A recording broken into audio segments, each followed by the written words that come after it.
السلام علیکم ناظرین، آپ دیکھ رہے ہیں پروگرام خبر یہ ہے۔ میں ہوں شازیہ ذیشان۔ پروگرام میں میرے ساتھ سعید قاضی ہیں۔ رؤف کلاسا صاحب آج ہمارے پروگرام میں ہمارے ساتھ نہیں ہیں کیونکہ رؤف کلاسا صاحب کے بڑے بھائی یوسف کلاسا صاحب 2 دن پہلے انتقال کر گئے۔ اللہ تعالیٰ انہیں جنت الفردوس میں جگہ عطا فرمائے اور ان کے خاندان والوں کو صبر و جمیل عطا فرمائے۔ صاحب 1 سال پہلے نعیم کلاسا صاحب کے بھائی کی ڈیتھ ہوئی تھی، برسانیہ تھا ان کے لیے بہت، اور پھر ایک دم سے ان کی ریٹائرمنٹ جو ہے چند دن رہ گئے تھے، ہیڈ ماسٹر تھے، تو بہرحال اللہ تعالیٰ ان کو سول ریسٹ ان پیس اور انہیں جرت ہمت دے، بالکل ان کے خاندان والوں کو صبر و جمیل عطا فرمائے۔ پروگرام کا آغاز کرتے ہیں ناظرین۔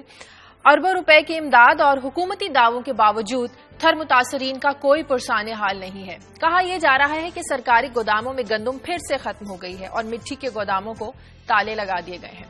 سوال یہاں پر یہ ہے کہ اگر مٹی کے گوداموں میں گندم نہیں تو کیا پورے ملک میں گندم کا بحران پیدا ہو گیا ہے؟ دوسرا سوال یہ، کیا واقعی مٹی کے گودام خالی ہو گئے ہیں یا جان بوجھ کر گوداموں کو تالے لگا دیے گئے ہیں؟ اس بارے میں بھی کچھ شکوک و شبہات ہیں، ان پر آج ہم بات کریں گے، اور ساتھ ہی بات کریں گے لاپتہ ملائیشین طیارے کی جس نے پوری دنیا کو چکرا کر رکھ دیا ہے۔ آسمان کھا گیا یا زمین نگل گئی، اغوا ہو گیا یا سمندر میں گر کر کسی حادثے کا شکار، کسی کے پاس اس کا کوئی جواب نہیں۔ اور اب ملائیشیا نے پاکستان سمیت 25 ممالک سے مدد بھی مانگ لی ہے۔ 9 دن کے بعد طیارے کا سراغ نہ ملنا ایک حیران کن سی بات ہے۔ سوال یہ ہے کہ اگر طیارہ کہیں حادثے کا بھی شکار ہوا ہے تو اسی زمین پر کہیں اس کے آثار ملتے۔ یہ سارا معاملہ کیا ہے، اس پر بھی آج ہم بات کریں گے، اور روزانہ کی طرح خبریں ہمارے ساتھ شیئر کریں گے قاضی صاحب۔ ان سے پوچھتے ہیں کہ وہ آج ایکسکلوسیو اپنی کیا خبریں ہمارے ساتھ شیئر کریں گے۔ جی قاضی صاحب۔ شازیہ، ایک تو بات کریں گے، ایک سکینڈل سامنے آیا ہے ریفنڈ کا، یہ جو بعض فیک کمپنیز رجسٹر کروائی جاتی ہیں، تو قریب 9 ارب روپے کا یہ ایک حکومت کو نقصان پہنچا ہے، اور یہ بھی ہم بتائیں گے اس رپورٹ میں، یہ بات بھی سامنے آئی ہے کہ 1 مہینے میں کتنے ارب جعلی ریفنڈ لے کے لوگ کھا جاتے ہیں۔ اور ذہن میں رکھیے گا کہ 130 ارب روپے کی شارٹ فال ہے جو ہم نے اس دفعہ پیسے FBR نے جو ہدف مقرر کیا گیا تھا ٹیکس کلیکشن کا، اس سے آلریڈی 130 بلین ہم پیچھے ہیں اور 45 بلین اور پیچھے ہونے کا خطرہ بھی ہے، اس پہ بات کریں گے۔ پھر PTI کا ایک پروگرام تھا صحت کا انصاف۔ اب صحت کا انصاف پروگرام تو بڑی اچھی بات ہے، مگر اس کے پارٹی کے اندر سے ہی اس پہ جو ہے وہ انگلیاں اٹھنی شروع ہو گئی ہیں۔ یہ فنڈ کہاں سے آئے ہیں، کیسے خرچ ہو رہے ہیں؟ جو یوسف زئی صاحب ہیں ان کے وزیر، تو ان کو خط لکھا ہے ایک سراج الحق صاحب نے، انہوں نے تفصیل پوچھی ہے کہ بتائیں آپ یہ کیسے کریں۔ مگر اس کے ساتھ اور ایک خبر جڑی ہے، $16 ملین کا ایک پروگرام ہے بیسک ہیلتھ یونٹس کو ریپیئر کرنے کا یا ان کو دوبارہ تعمیر نو کا، تو اب اس کے ٹھیکے کی لابینگ کا بھی مسئلہ ہے۔ ایک خاص لابی PTI میں وہ ٹھیکہ حاصل کرنا چاہتی ہے اور وزیر صحت کو اسلام آباد طلب بھی کیا گیا تھا، وہ نہیں دینا چاہتے۔ اب خبریں یہ بھی آ رہی ہیں کہ انہیں شاید وزارت سے ہٹا دیا جائے گا۔ اچھا، اگر یہ معاملہ ہے تو یہ ٹھیکوں کی لڑائی وہاں بھی شروع ہوگی۔ یہ خبریں تو کچھ ایسی آ رہی ہیں۔ پھر ایک اور اہم خبر شازیہ آج ڈسکس کریں گے کہ انڈیا جو ہے دنیا کا سب سے بڑا اسلحہ امپورٹ کرنے والا ملک ہے۔ وہ چائنا سے 3 گنا زیادہ اسلحہ امپورٹ کرتا ہے، اور اس کی اپنے کیا سوشل فگرز ہیں، اور پھر ظاہر ہے پھر اسلحے کی جو ایک دوڑ علاقے میں لگتی ہے وہ ہے وہ دنیا کا کتنا % اسلحہ خریدتا ہے اور ہمیں کتنا خریدنا پڑتا ہے، اور ہم ایک طرف غربت، ذلت، تھر اور وہاں اسلحے کی دوڑ اس پہ، اور یہ جاتے جاتے ذکر کر دیں گے کیونکہ آج ٹائم شاید ہمارے پاس ہو کہ کرائمیا میں جو کچھ ہوا ہے، خاصی اس بارے میں ایک کنفیوژن، اور میں کل کچھ انالیسز دیکھ رہا تھا۔ ہم انالیسز ایسے کرتے ہیں شازیہ جیسے ایک ملک میں عوام تو ہیں ہی نہیں، صرف رولنگ کلاسز ہیں، ان کی لڑائی آپس میں، ان کے جھگڑے ہیں۔ آخر یہ کرائسس کیوں بنا؟ یوکرائن ایک ملک تھا، پہلے روس کا حصہ تھا، پھر یورپ کا ایک اچھا ملک تھا، آج $35 بلین کے قرضے کے نیچے کیوں آ گیا؟ ریفرینڈم کے نتائج آ چکے ہیں، روس نے اسے انیکس کر لیا ہے۔ اصل کہانی کیا ہے یہ بات کریں۔ اور پروگرام میں ہم مظفر گڑھ میں جو خودکشی کرنے والی طالبان تھی اس کا فالو اپ بھی لیں گے۔ کہا جا رہا ہے کہ جو پولیس افسران تھے ان کو گرفتار نہیں کیا گیا، جبکہ کچھ دن پہلے کل تک یہ خبریں آ رہی تھی کہ انہیں گرفتار کر لیا گیا ہے۔ یہ سارا معاملہ کیا ہے اور کیا مرکزی جو ملزم ہے وہ بھی پولیس کی حراست میں ہے؟ اس حوالے سے بھی عبد المنان ہمارے ساتھ ہمارے نمائندے ہوگے، ان سے بات کریں گے۔ لیکن سب سے پہلے بات کریں گے مٹی کی جو صورتحال ہے، لوگوں کو ابھی اس طرح سے امداد نہیں مل سکی جس کے وہ حقدار ہیں، جس کی انہیں ضرورت ہے، اور بہت سے علاقے ابھی بھی ایسے ہیں جہاں امداد کی ضرورت ہے۔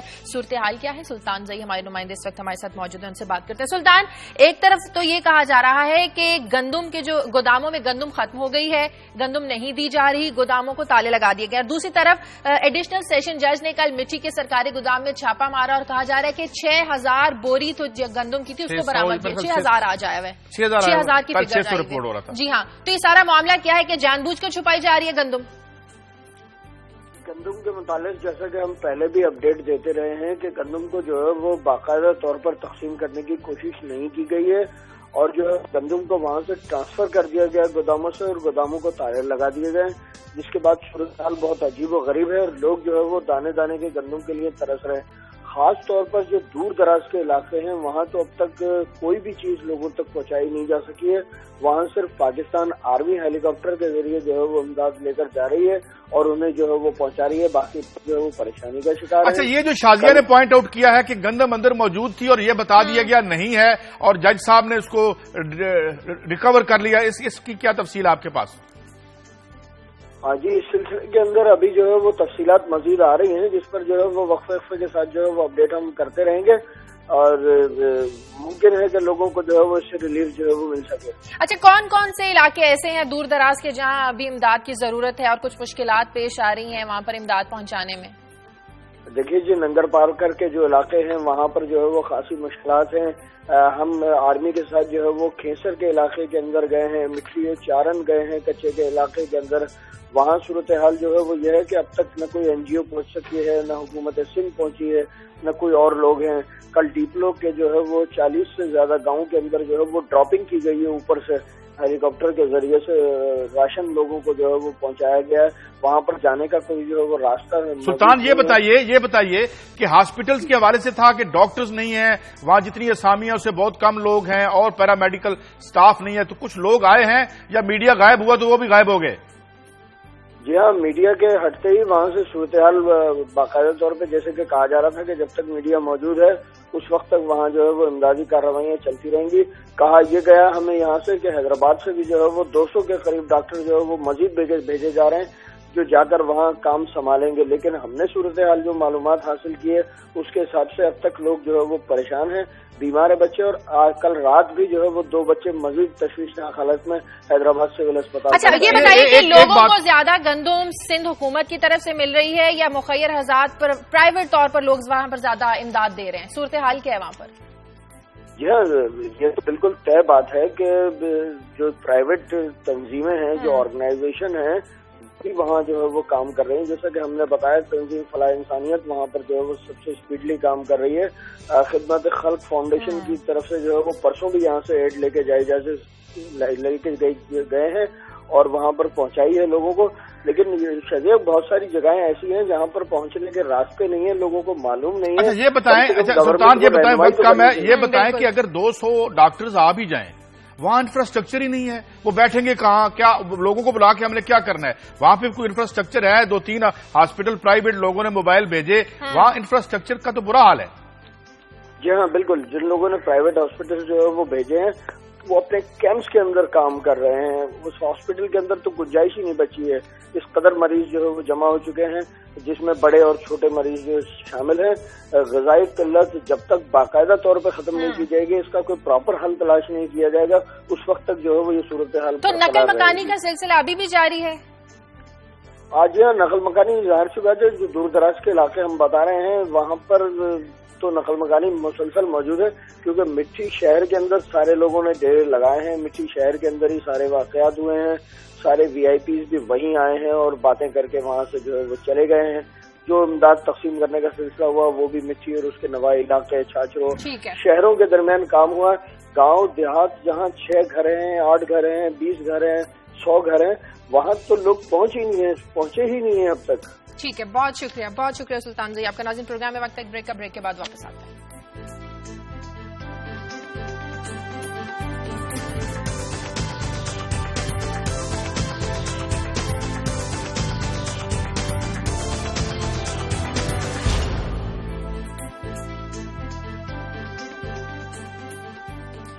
بریک کے بعد خوش آمدید۔ تھر کے دور دراز علاقوں میں امداد کا پہنچنا یا نہ پہنچنا یہ بھی ایک غور طلب بات ہے، لیکن سب سے زیادہ افسوسناک بات یہ ہے کہ سرکاری گوداموں میں گندم ہونے کے باوجود قاضی صاحب چھپائی جا رہی ہے۔ شاہ جی، میں تھوڑی سی اس کی بیک گراؤنڈ آپ سے بات کرتا ہوں۔ دیکھیں، ایک جو ہماری تاریخ ہے انسانوں کی اس سیارے پہ، وہ فطرت سے لڑائی کی تاریخ ہے۔ فطرت کائنڈ بھی ہوتی ہے محبت، مگر فطرت صفاق بھی ہوتی ہے، زلزلوں کی صورت میں، قحط کی صورت میں، بیماری کی صورت میں، تو پھر آپ اس کی پیش بندی کرتے ہیں۔ اب یہ جو ہے آج کی دنیا اور سائنس جس مقام پہ آ گئی ہے، اس دنیا پہ کسی جگہ بھی قید کی کوئی ضرورت نہیں رہی۔ ابھی میں آپ کو صرف یہ بتاتا ہوں، ایک فگر ہم دے چکے ہیں کہ 40 لاکھ ایکڑ 4 ملین ایکرز لینڈ صرف جو قابل کاشت زمین ہے سندھ میں موجود ہے، اسے کوئی نہیں کر رہا. ہاں لیزیں لے رہے ہیں, قبضے کر رہے ہیں پارکوں پہ, اور بتے چل رہے ہیں 84-85 کروڑ روپے. اب معاملہ کیا ہے؟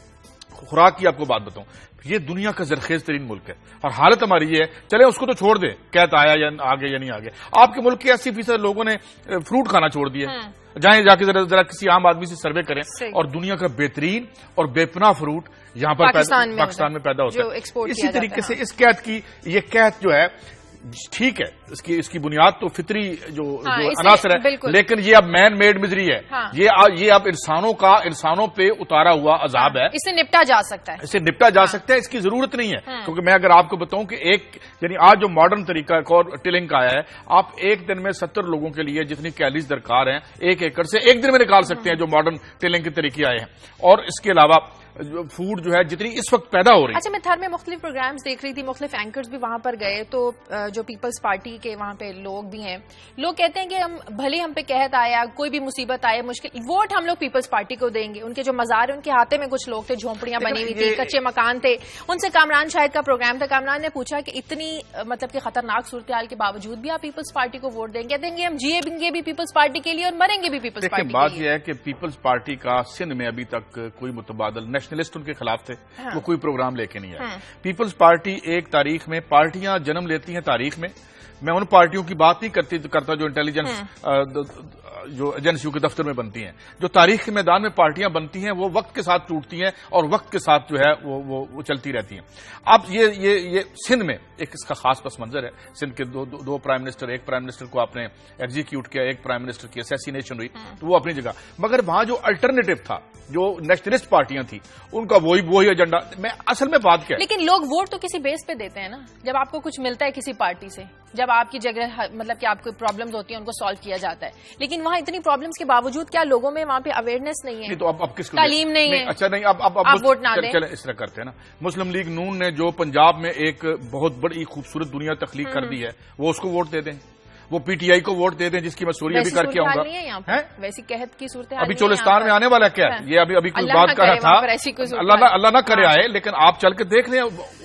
بائی اینڈ لارج سچویشن کوئی ایسی نہیں ہے کہ سندھ بالکل پنجاب میں ہر چیز جو ہے آئیں گزر جا کے ایسی بات نہیں ہے. یہ پنجاب میں 150 بچی ریپ ہوئی ہے اس مظفر گڑھ میں, اور ایک کو سزا نہیں ہوئی. ٹھیک ہے, تو یہ حالات تھوڑے بہت تفاوت کے ساتھ ایک جیسے ہیں. مگر بات یہ ہے کہ پیپلز پارٹی کا کوئی بڑا الٹرنیٹو وہاں پہ سندھ میں پیدا نہیں ہو سکا, اور ان کا ایک بھٹو کا مزار ہے. اب ان کی ایک روحانی سی بیک گراؤنڈ بھی بن گئی ہے. اب جب تک کوئی نئی موومنٹ نہیں اٹھتی, کوئی نئی یہی تحریک, جس طرح تحریک 68-69 کی تحریک میں پیپلز پارٹی بنی تھی, اب اسے کوئی تحریک ہی توڑے گی یا بنائے گی. مگر خیر سے انہوں اپنی پوری کوششوں سے اسے لڑکانا لے کے چلے گئے ہیں. پورے پاکستان, پنجاب میں سب سے زیادہ سیٹیں جیتی تھی 70 میں اس نے, اور مگر اب وہ آج ان کا کیا حال ہے. کالر ہے راول پنڈی سے. ہیلو, السلام علیکم. جی وعلیکم السلام. قاضی بھائی, میں اللہ تعالیٰ آپ دونوں کو, بلکہ کلاسرا صاحب کو بھی زندگی دے. ایشوز تو آپ ہر چیز لکھ کر لے کے آتے ہیں. دراصل اصل پہ اب میڈیا ہی جوڈیشری ہے, میڈیا ہی سب کچھ ہے, اور میڈیا ہی غریبوں کا سہارا ہے. ایک زندگی میں یہ بات سیکھیں, اور جو میڈیا اب عوام کے ساتھ زیادتی نہ ہونے دے. یہ بے حس لوگ ہیں, پوری جتنے بھی سیاسی لوگ ہیں یہ بے حس ہیں. اگر یہ بے حس نہ ہو تو یہ ہمارے غریب بچے مطلب صوفیہ کی طرح قید زدہ نہ ہوں اور مرے نہ. ٹھیک ہے, بہت شکریہ سیمل آپ کا. یہ بات تو ٹھیک ہے کہ آج کے دور میں میڈیا ہی قاضی صاحب لوگوں کی آواز بنتا ہے. جب تک میڈیا نے تھر کا واقعہ سامنے منظر عام پر نہیں لے کے آیا, ہمارے حکمران نہیں جاگے. اور صورتحال یہی تھی کہ آج بچے وہاں پہ مر رہے ہیں. میڈیا جہاں جاتا ہے, جہاں پہ وہ ایک مؤدب عدسے کی طرح کرتا ہے ایک جگہ پہ مرکوز اپنی توجہ, تو وہاں تھوڑی دیر بعد تبدیلی آ جاتی ہے, اور میڈیا غائب تو سب حکمران بھی پہنچ جاتے ہیں. مگر بات یہ ہے کہ میڈیا حل نہیں ہے اس چیز کا. اب مثال کے طور پہ ہم تھر کی بات کریں, تھر کا اور کراچی کا کیا ایشو ہے؟ دولت سے لبریز صوبہ ہے اس وقت. 70-72% اس حالت میں, بری حالت میں بھی, جہاں سے 84 کروڑ کا کیا کہتے ہیں بھتہ دن میں لے کے نکل جاتے ہیں لوگ, کتنی اچھی معیشت ہوگی. مسئلہ یہ ہے کہ ساری این جی اوز بھی جا رہی ہیں, سارا میڈیا, کوئی بندہ یہ نہیں کہتا کہ آپ اس وقت اس نظام کو اس طرح سے استوار کریں کہ یہ عوام کے پیسے عوام کے اوپر لگیں. آپ دبئی میں محل بنا رہے ہیں, آپ کی سالگرہ کی پارٹیاں دبئی میں ہوتی, تو